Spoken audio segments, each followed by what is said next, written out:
सबसे पहले तो मैं प्रणाम करता हूं हमारे चेयरमैन प्रोफेसर रमेश चंद्र सिन्हा साहब को, और बाकी जो हमारे जयशंकर जी हैं, पूजा मैडम हैं, जो आईसीपीआर के कार्यकर्ता हैं, मैं सबको प्रणाम करता हूं। मैं आशीर्वाद चाहता हूं अपने गुरु जी प्रोफेसर जटाशंकर जी का। तो प्रोफेसर दवे सर, आपका बहुत बहुत नमस्कार। अरविंद सर जुड़े हैं, अविनाश सर जुड़े हैं, आप सबको मैं देख पा रहा हूँ। बहुत बहुत नमस्कार आप सबका। Professor Panneer Selvam, I am glad that you could manage to join us. My greetings to you, and I expect that you will have some reflection on my presentation so that I can improve on that. I am glad to see many friends who joined from Jammu and Kashmir, from Punjab, Andhra Pradesh, and so many, in fact. My greatest regard to all of them. So, as the topic is announced, it is titled Culture and Nature, a Philosophical Perspective. I have surveyed certain literature very quickly.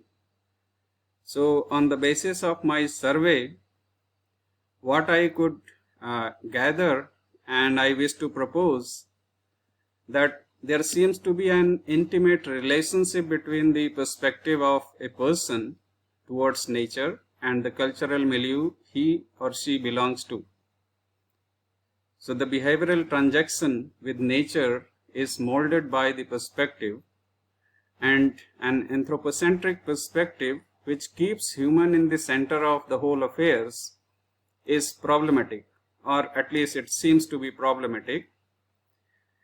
Why? Because it is susceptible to end in hegemonic or egoistic thinking, and it may end up in exploiting the natural resources due to the madness of profit or show of the strength. A person, however, with right understanding can avoid these problems. Alternatively, I propose a holistic perspective which highlights the fact of coexistence and interconnectedness of everything in the nature, including human beings. It is possible to educate the young minds to develop right understanding with holistic perspective. As an Indian rooted in the cultural tradition of Sanatan Dharma, I will go for right understanding with a holistic perspective towards the nature. So I just wish to point out one reference, that is of Global Footprint Network, and this is to point out the problem associated with our environment. The Global Footprint Network declares every year Earth Overshoot Day. The Earth Overshoot Day is a kind of imaginary point in a calendar year when humanity's demand exceeds what the Earth can regenerate in that year. So if you look at the year 2020, Earth Overshoot Day fell on August 22, which means in 2020, the whole of humanity consumed all the resources by 22nd August. And after that, whatever consumption is there up to 31st December 2020, it's a kind of consuming the asset. That means the earth cannot compensate. Now, for the rest of the year, we are going into debt after the Earth Overshoot Day, maintaining our ecological deficit by drawing down local resource stocks and accumulating carbon dioxide in the atmosphere. We are operating in overshoot. And here I wish to just show you a picture so that you can see the alarming image. Here it is. So in 2020 it was 22nd August, and interestingly it was a kind of improvement because of the COVID situation where economic activities were at halt. And if you look at the scenario in the previous years, in 2019 the Earth Overshoot Day was on July 29, In 2018 it was on 31st July, in 2017 it was on 2nd August, and in 2016 it was on 8th August. So if we look at the 2019 scenario, that is July 29, so we could do fairly well because the economic activities and transportation etc. were halted. So 22nd August, and that is not a very good picture if you look at, because we still have 4 months to go. And they also calculate the life, the requirement of the natural resources which the earth can support and the rate on which we are consuming. So the global average is 1.6 earth. Whatever we are consuming as human beings, we require at the present level of consumption 1.6 planet earth. And if we can have the picture of some of the countries, so if each of us is ensured lifestyle of United States of America, then we will require more than 5 planets earth to sustain that lifestyle. Similarly, for Germany lifestyle, we require 3.2 planet. For China, 2.1. South African lifestyle requires 2 planets earth. Brazil requires 1.8 planet. And our neighbors, Afghanistan, requires only 0.42. Pakistan requires 0.54 and India requires 0.75 at the present level of consumption. And if we consider the disparity of consumption, I calculated my lifestyle and I found I require 1.6 planet Earth to support the kind of life I am living. But unfortunately, we have just one planet to sustain our life. That means the picture is very alarming. And how long we can sustain our lifestyle on ecological deficit, how long we can go on consuming resources mindlessly. And look at the founder of the Global Footprint Network, Mathis Wackernagel's remark.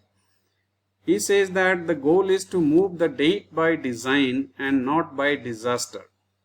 We don't want to have more moves by disaster because that is painful. I am highlighting because that is painful. Which means we consider only lifestyle of human being, and since there is a threat on the existence of human being because of the natural disaster or overconsumption of resources, he says that it is painful. And as a human being, nobody wants to be in pain. Look at Aristotle's remark. What he says, that what is by nature proper to each thing will be at once the best and the most pleasant for it.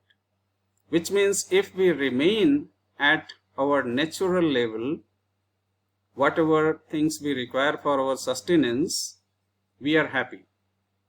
And if we are living artificial life, going beyond the resources which we can see on the planet, which we can realize on the planet, certainly we are going to perish one day. Now, why we are in this situation? Certainly one can easily point out that this is because of the development in science and technology and exploitation of the nature. Why we have landed up in this kind of situation? Because of a kind of anthropocentric approach which is functional behind the operations of science and technology. And I call it the Western attitude towards the natural world. Now, there is a history behind this attitude. It's not that it has developed only in 18th century. The history starts right from the Greek period, if you see. And here I wish to refer to Xenophon's Memorabilia of Socrates. Xenophon's, in fact, articulation of Socratic ideas differ from what we call Platonic or Plato's articulation. In what sense? Because Xenophon actually defends Socrates by providing independent arguments. Plato is believed to have simply articulated what Socrates would say in defense of his claim. So Xenophon's writing is important, and I could realize by going through only a small bit of that if we can go through Xenophon's writing, we can have a good access to the Greek thinking and the thinking which we have in the contemporary times, how these thinkings are connected to the original Greek thinking. So in this I wish to refer to one incident. There Socrates asks Aristodemus, who is believed to be a dwarf or a small man, and he is asking what is the sign of something being a design, not being by chance. And Aristodemus replies, it is fitting that the things whose coming into being is beneficial are works of design. So if something is useful, something has utility, it is a work of design. That is the answer Socrates receives from Aristodemus. What I wish to highlight here is his further deliberation. Socrates is asking Aristodemus that why don't you think that the gods worry on human situation? And this question came because of Aristodemus' remark that if gods were to worry about human situation, Aristodemus would not have neglected whatever is said of gods. And I realized that Aristodemus is something very closer to what we call Charvak's ideas. Aristodemus responds that God is not taking care of human beings, so why should I consider that there are gods and this world is a design? So Socrates tries to convince Aristodemus by pointing out certain features which are unique to human beings. So to begin with, of all the animals, it is only human beings that they made stand upright. They can walk on their foot and they can do things with their hands. So being able to stand upright and having hands, human beings seem to have priority over other creatures, or they have some superiority over other creatures. Other creatures is believed to have only legs, they don't have hands either. Moreover, although all animals have a tongue, they made only the tongue of human beings such that as to articulate the voice. Gods have made tongue of human beings talk the way we are doing, using our capability, because we can use our tongue touching at different places in our vocal cavity and speak. Similarly, Socrates points out that there is something more interesting about human species. Here you have throughout year sexual engagements. In respect to other animals, that is only occasional. So this also makes human beings something special. On the basis of these physical features, Socrates wants to suggest Aristodemus that human beings are special and these specialities are endowed by the gods, and therefore they do worry about human race, human species. Then he goes on pointing out something special about human soul. And here we find that yes, Greek thinking accepts the existence of soul for all other creatures, but human soul is something which is special. And here human is written, in fact in the original source only man is written. Human being's soul can serve the gods, can worship the gods. Human beings can also guard against hunger, thirst, or cold or heat their fellow beings. Similarly, they can aid, they can provide some help in sickness or during other difficulty. Human beings also have got a pattern of training. So they can train their younger ones and they can increase their strength to do so many things in different ways.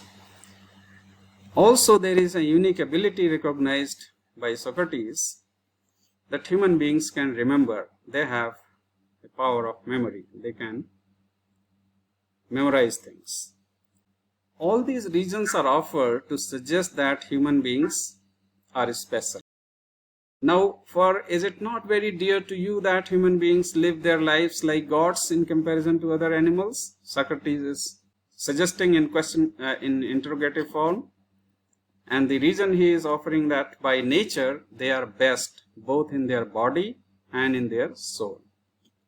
And if you look at this capability of human being, it is borrowed by the let us say Judeo-Christian thinking, and through the Judeo-Christian thinking it is somehow being foundational to what we call modern sciences or the technology which we have developed. This is a kind of claim which is questionable, because the same kind of development could be attained even if we don't buy that argument that human beings are superior. So I don't want to get into that controversy, but one suggestion I wish to draw, that yes, once we are doing certain things, and if we get some support from the traditional ideas, if we get some support from our religious beliefs, it generates a kind of confidence. And if we look at the practice of academia right in the beginning in 17th or 18th century or even before, it is all started with the Christian priests, the popes and all other priests. And they started all these things with of course some religious fervor. But then you see a kind of opposition also within the domain of universities. And there you find a development of certain ideology which is trying to get liberation from the religious influence.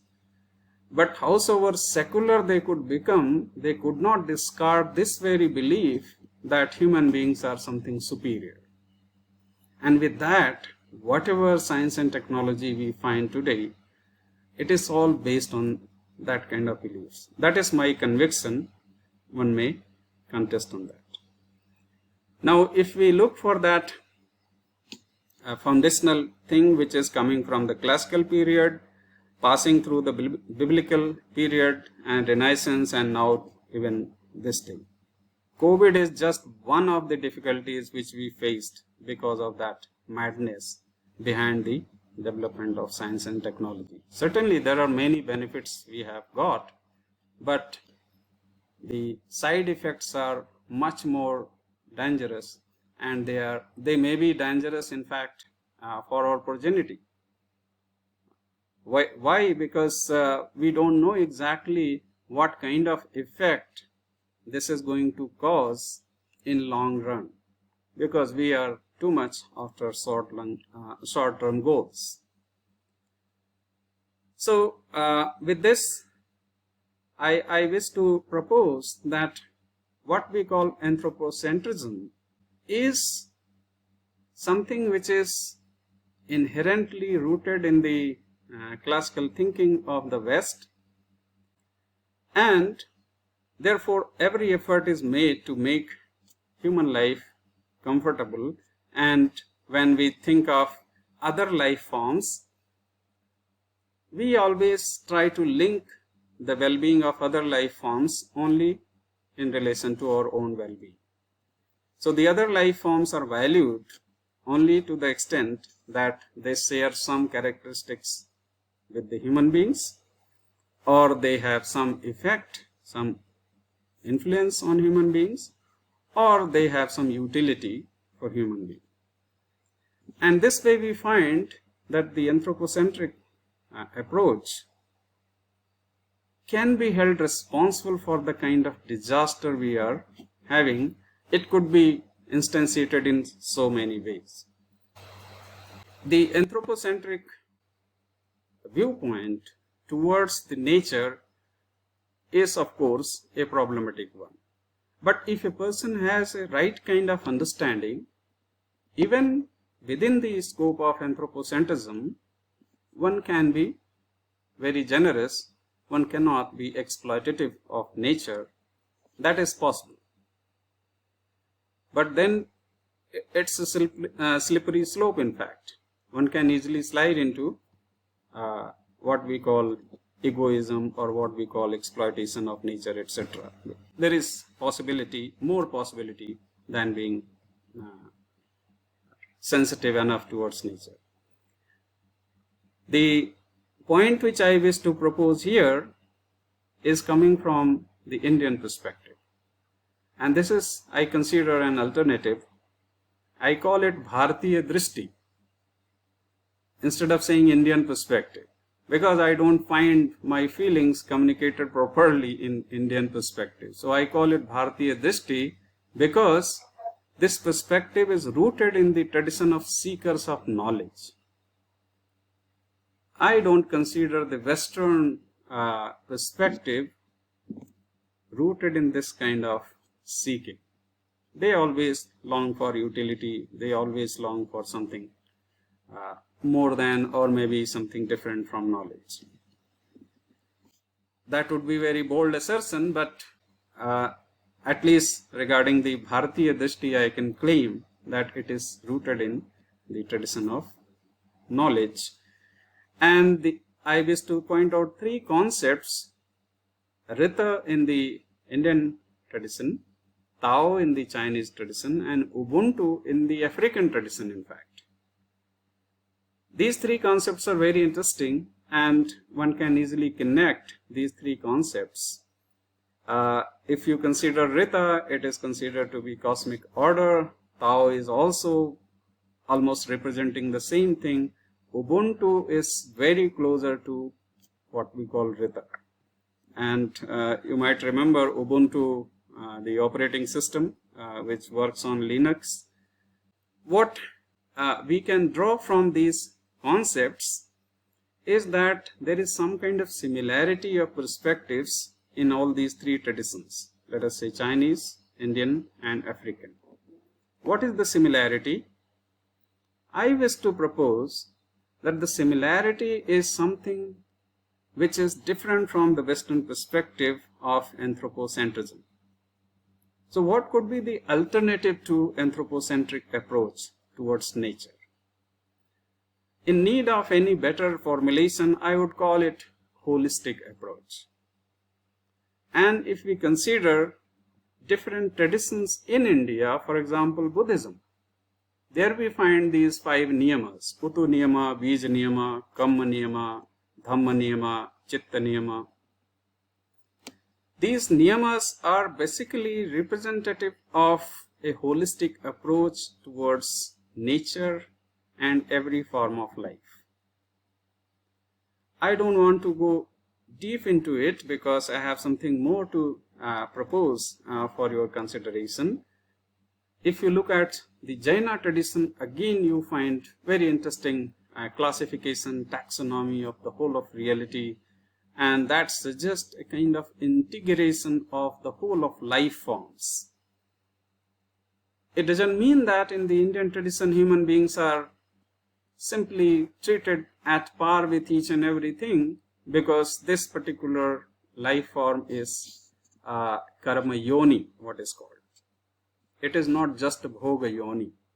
All other forms of life are classified under bhoga yoni. Human beings are classified under karma yoni. Why? Because of their uniqueness, some kind of speciality, some kind of competence, it is understood in so many ways. Human beings have greater responsibility towards their conduct.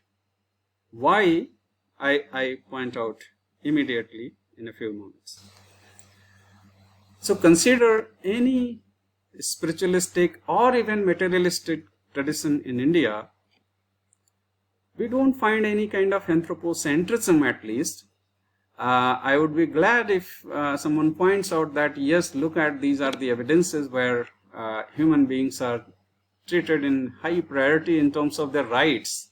Wherever we find treatment in a special way of human beings, it is only in terms of their duties, because they have got some kind of competences, and those competences may be misused, and therefore duties become more important than anything else. Despite different proposals regarding the nature of human beings, the practicality, or what we call the ethical approach, is more or less the same. And here I wish to move on to another significant philosophy, which is not very old, and I can see a very intimate link between this philosophy, which is called Madhyastha Darshana, and the classical Indian philosophy. And you can easily sense that how it is connected, particularly those who are familiar with Indian thinking and Indian philosophical positions. Madhyastha Darshana is propounded by Agrahar Nagaraj. He was from Karnataka, and he studied for some time in Varanasi, and you can hear his videos. They are available online, and you can hear him suggesting in such a way that you can see that he was in Banaras. Now this Madhyastha Darshana proposes something very interesting, and it is in view of the modern education system which we are following today. The classical Indian perspective is presented in a much more intelligible form, which is suitable to the modern education pattern by Agrahar Nagaraj. He proposed what we call Madhyastha Darshana. He suggests that the ultimate objective, the ultimate motive, is to have a harmonious living in this world. And unless we attain that kind of harmony, we will always be in disturbance. There will be divisions in the society, there will be problems in the society. So he says that all human beings, considering all human beings, because here human beings are taken in a sense of more responsible for any kind of things happening because of human intervention in the course of nature. So he is, of course, in some sense pointing out a greater responsibility of human beings. So first thing he suggests that in terms of purpose, program and potential, all human beings are the same. Now what is purpose of human being? Purpose of human being is to live a continuously happy and prosperous life. And each and every human being, program wise also we are the same. What is our program? Our program is to achieve the status of continuous happiness and prosperity by understanding the harmony at every level of our existence and living in harmony. So the program is to fulfill the basic aspiration, that is continuously happy and prosperous life we all are looking for. So program wise also we are the same. Now potential wise also all human beings same. And here we need to just focus on what he is suggesting. This is something slightly different from our common vocabulary. He's saying that we all are endowed with natural acceptance. We all have some kind of likeness or dislikeness which is natural to our being. And all our likenesses or dislikenesses are rooted in our desires, thought and expectations.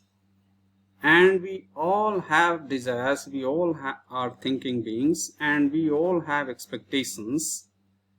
They all are going on continuously in us, in human being. And in that sense, they are our potential. So we are the same in terms of purpose, program and potential. Now, in what terms we differ? One human being differ from the other human being in terms of competence, what he is proposing. What is the problem here? When we differ in competence, that means we have different levels of awareness, different levels of understanding, and on the basis of our evaluation of our competence, and we can also see the competence of others, we realize that there is a kind of complementarity among human beings. So consider, if I have better understanding, I am responsible for making others also understand better. if others have better understanding than me, then I am looking for a guidance from that person so that I can also become better person, a knowledgeable person. So from that perspective, he suggests that each and every human being is good, has the same purpose, but where we differ from each other, it is in terms of our competence. And therefore, those who have better competence, they have responsibility towards those having less competence, right? And then I'm rushing, so it may be little problematic for some of us. So Agrahar Nagaraj classifies the whole of reality, all things which are there in the environment, in these four categories: physical order, bio order, animal order, and human order. Physical order is in complete conformity with bio order. Plants grow from situation, and after their death they come back to the original state. So there is no conflict between plant order, bio order, and physical order. Similarly, bio order is in complete conformity with animal order, and here you can say animals different from human beings. Pashu Pakshi hain, baki jo jeev. They are also in perfectly no disturbance if we consider physical order, bio order, and animal order. The disturbing element is in the human order.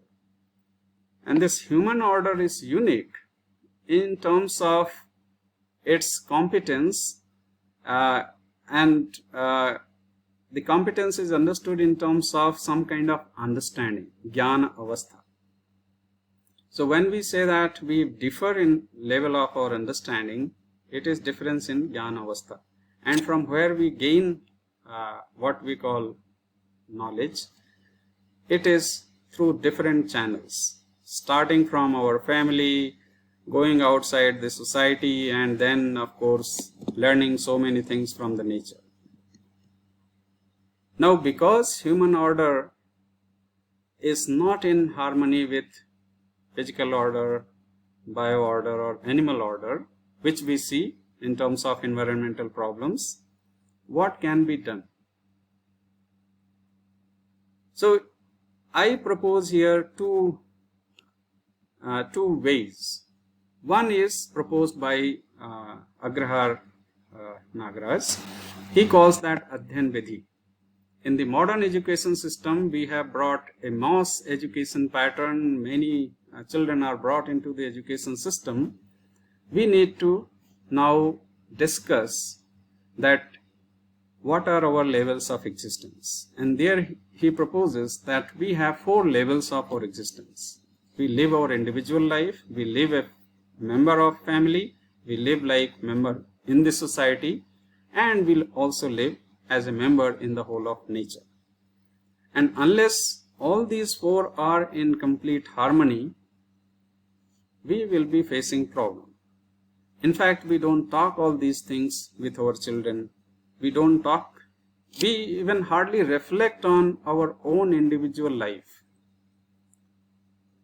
So Agrahar Nagaraj proposes that we need to take up each of these levels seriously, discuss with our family members, discuss with the people in the society, and the education channel is the platform for discussion. So we have to consider what we are looking for as a collective, what we are looking for as an individual. And unless we set the goal, we are going to land up in problem. So what are the things we are looking for as a human being? We are looking for physical facilities. We are looking for different kinds of facilities which are due to physical order. And we are not satisfied with merely physical facilities, so we are looking for relationships. So Nagaraj proposes that we are confused regarding our requirement in relationship and also our physical requirements. We have confused between what we call prosperity and wealth. we started talking about prosperity as accumulation of wealth, which is not the case. He suggests that prosperity is a feeling of having more than what we require as physical facilities. And this feeling can be generated by any human being. सिर्फ अंबानी के पास बहुत सारा physical facility है और हमारे पास नहीं है, ऐसा नहीं. What he says that whatever we require for our sustenance, we have enough of physical facilities. So where we are missing, in fact, we are feeling destitute, we are feeling as if poor, because we don't feel that we have more physical facilities than we require. And we can consider examples like set of clothes, कितने कपड़े हमारे पास हैं, कितना बड़ा घर है, कितनी गाड़ियां हैं. We can consider and see whether we are miserable because we don't have enough of clothes. Are we living a miserable life because we don't have enough of food? So he suggests that if we consider physical facilities, feeling of prosperity can be generated at any level. That means we have to first fix that how much physical facilities you require. Only then you can suggest that, okay, I have now more than what I require. The problem is that we have not set this limit that, okay, this much physical facilities will do. And therefore we are longing after more money, more house, more vehicle, more and more, and there is no limit. We don't require unlimited physical facilities. We require only limited physical facilities. And for that we have to set a limit. And unless we set a limit, we are not going to feel prosperous, because prosperity is that feeling that I have more than required physical facilities. So this feeling of more can be decided only when we set that, okay, this much is enough for me. Only then we can have the feeling of prosperity. Similarly, in relationship, we see as an individual, he says that we are a coexistence of self and body. We have confused between the requirement of our self and requirement of our body. So, longing for taste, which is the requirement of self, becomes taxing on our body by consuming more and more food or unnecessary unhealthy items.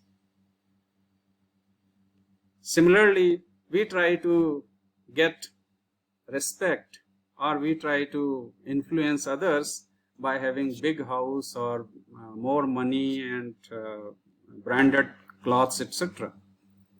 But house, money, branded clothes, they are just to protect our body, nothing else. So self requires respect, body requires protection of itself by using cloth or transportation by using vehicle, but then we are looking for respect and all these things in the physical things. And that is a kind of confusion. So how we can remove confusion at this individual level? And then a confused individual becoming part of a family is certainly going to become a disturbing element in the family. And a problematic family will certainly become a bad unit in the society. And therefore, society will be restless, and a restless society interacts with the environment in a problematic way, which we see every day. Now, how to get over it? We need to have right kind of understanding, and that can be developed through education. Second thing which I propose, and that is the last for my talk, we can develop right kind of attitude of gratitude towards nature through well-informed ritualistic engagement. And this is a tentative proposal. I wish to argue for it. It's a tentative proposal. And here I wish to refer to Sri Aurobindo's remark, in fact his critique of the national education of that time. So he criticized the policy of the national education and said that making the religious teaching compulsory but forbidding the practices of anusthana, that is religious rituals, is a sample of the ignorant confusion which distracts men's mind of this subject. The ritual, prayers, homage, ceremony, all these things is carved for many minds as an essential preparation, and if not made an end in itself, is a great help to spiritual progress. The essence of religion is to live for God, live for humanity, live for country, for others, and for oneself. In this way must be made the ideal in every school which calls itself national. What he intends here, that of course we need to educate our young minds by engaging them in certain rituals which we perform, and since the Indian tradition is not, usually called ritualistic tradition, what we require is the introduction of rituals with a proper understanding, what I call well-informed ritualistic engagement. Normally we do rituals without understanding the purpose, without understanding the relevance, without understanding why we are doing all these things. And since in the performance of ritual we engage elements from nature, we start feeling some kind of relationship with those elements. They are taken from the nature, and therefore in the ritualistic engagement we start developing that kind of feeling of gratitude towards nature, because they are drawn from the nature. What happens, we are detached in some sense from nature because of this what we call scientific objectivity attitude, etc., and that has become the trouble. So we don't feel connected to the nature the way we should have felt. So here we find an interesting proposal from the Indian ritualistic tradition, that we can develop a sense of gratitude towards nature by engaging young minds in rituals. And certainly not everyone can be engaged, and therefore the first proposal stands. The second proposal is, one may call it as a communal proposal. In a sense, yes. But then how to develop the attitude, a kind of attitude of reverence, a kind of gratitude towards the nature. So this could be a kind of solution whereby we can become a harmonious unit in the whole of reality. So here I end. 10 minutes more I think I have taken. I express my gratitude to the Indian Council of Philosophical Research for giving me this opportunity to speak to you all. So thank you all for giving me a patient hearing. Thank you. Over to Jaisankar ji.